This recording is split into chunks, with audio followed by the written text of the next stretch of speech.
going to obey him and him alone. Verse 6, in that day, declares Yahweh, I will assemble the lame. I will gather the banished, even those upon whom I have brought calamity. I will bring the lame remnant and the outcasts, and I will make the lame remnant, and the outcasts a mighty nation, and Yahweh will reign over them in Mount Zion, now on and forever. So God describes a group of people here that I've already used that word one time before, where he says the remnant, a remnant. He's describing this remnant of Jews as small, as weak, as lame. But nevertheless, God is going to gather them from all over the earth, and he's going to make a mighty nation out of them again.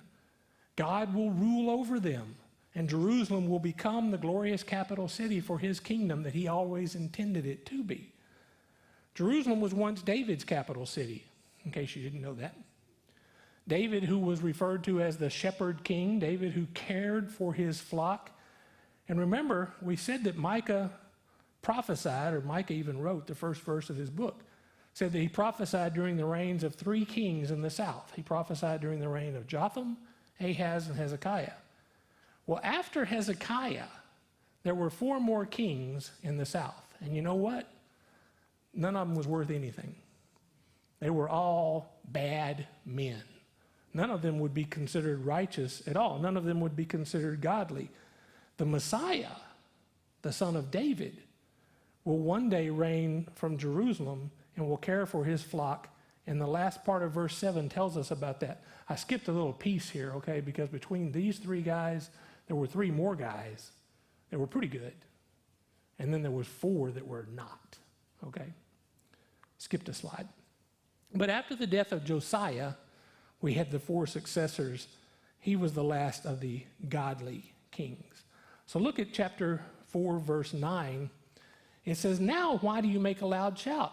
Is there no king among you, or has your counselor perished, that writhing has taken hold of you like a woman in childbirth? Writhe and labor to give birth, daughter of Zion, like a woman in childbirth. For now you will go out of the city, dwell in the field, and go to Babylon, and there you will be delivered. There Yahweh will redeem you from the hand of your enemies. So now we're taking more of a close focus again, okay? And that's one of the neat things about the prophets, and I'll show you this again in just a second, that they tend to focus on right now, and then they focus on way out there in the future. And Micah has zoomed in to right now again, and he says, look, this is going to happen. You're going to get taken away to Babylon. Things are not going to look real good for you. But Yahweh will redeem you, and he will bring you back from the hand of your enemies.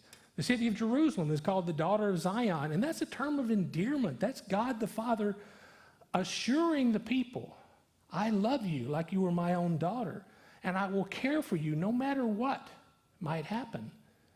But Micah describes the city also in this verse like a woman who is going through the pains of delivering a baby. Because the enemy had arrived and it was capturing the people and it was taking them away to Babylon. But I'm told that the pain of childbirth is temporary.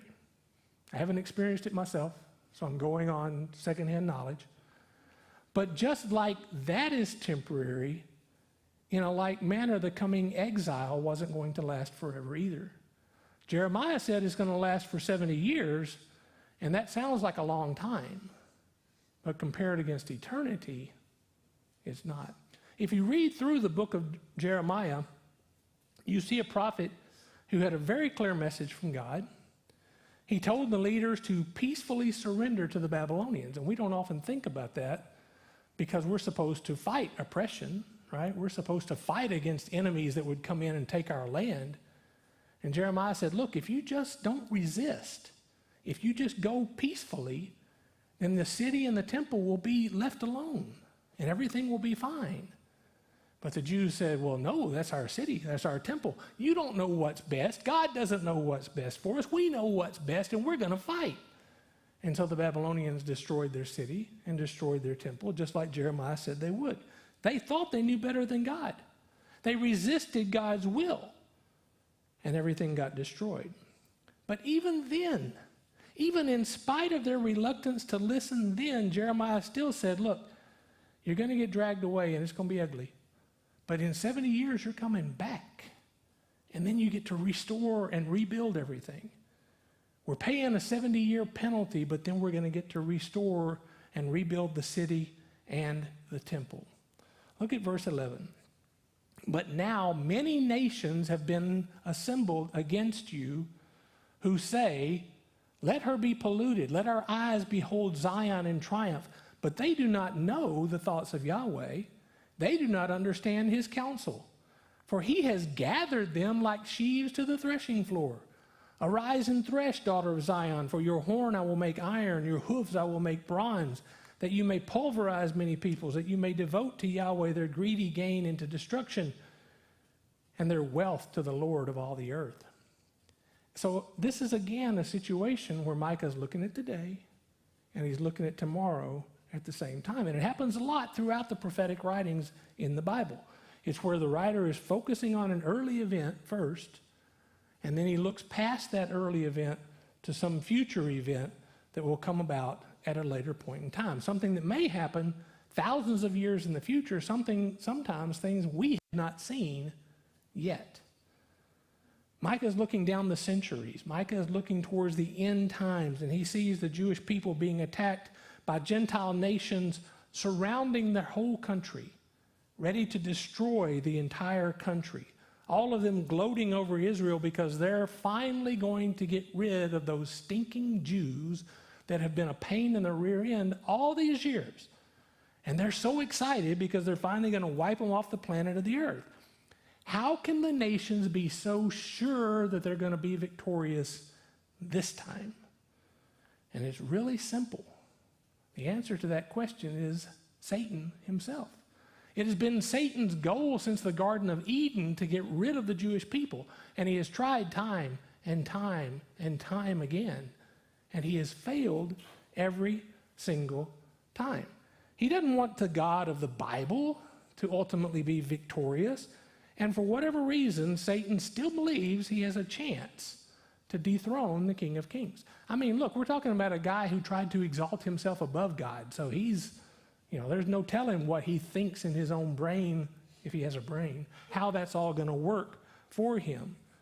But he is able to deceive all of the nations of the world into thinking that they have a chance and encouraging them to ignore the scriptures, because all you got to do is read the Bible and you see who wins. We know, we've already turned to the end of the book. We know how it's going to turn out. But Satan is like, don't go back there. Let me tell you, we can get there. Just don't worry about that part. I'll show you what's going to happen. These nations lining up against Israel, that's you and me. Let's go do that part. It is Satan who's been, like I said a minute ago, trying to destroy the Jews since the days of Pharaoh. He used the Philistines. He used the Nazis in Germany. That's why we're seeing this strong anti-Semitic push even today. But he cannot. He will not win. The Jews still are and always will be his chosen people. In this case, as Micah is describing here, Israel will look weak. They will look defenseless. And the Lord will make turn their soldiers into sharp threshing instruments to harvest the nations. God will give them horns, which is a symbol of power, and hooves, so that they will have both power and speed as they attack their enemies. And I think that what Micah is referring to in these verses is the great battle that is described in Revelation 16, where it says they gathered them together to the place which in Hebrew is called Armageddon. And it also is described in Revelation 19, verses 17 to 21. Now, we often refer to this as the Battle of Armageddon. But I got news for you. If you like to use that phrase does not exist in the Bible. That's a man-made creation, okay? The Bible does not say the Battle of Armageddon. But when that battle that we call the Battle of Armageddon, because of where it takes place, when that battle is over, the army of God, victorious over all of her enemies, will then take all the spoils and all the service, and you know what they're going to do with it? Devote it to God. I mean, that's just amazing. And the first verse in chapter 5 that we're going to come to now It's the first verse in chapter 5 in our Bible. It is actually the last verse in chapter 4 in the Hebrew Bible. And it kind of goes together better with chapter 4. Look at that verse. It says, "Muster yourselves in troops, daughter of troops. They have laid siege against us. With a rod they will strike the judge of Israel on the cheek." So what Micah is talking about here is the Babylonian conquest that's about to take place in Judah, and the conquest of Jerusalem. The actual events are described in 2 Kings 25, 1-7. So he is giving the prophetic look at what you can read in the Bible actually took place. And he says there's going to be so many soldiers camped around Jerusalem that she could actually be called the daughter of troops, because there's just going to be so many people. And 2 Kings tells us that the Babylonians built this giant siege wall around Jerusalem, and they isolated the city, and the people were stuck. They couldn't do anything.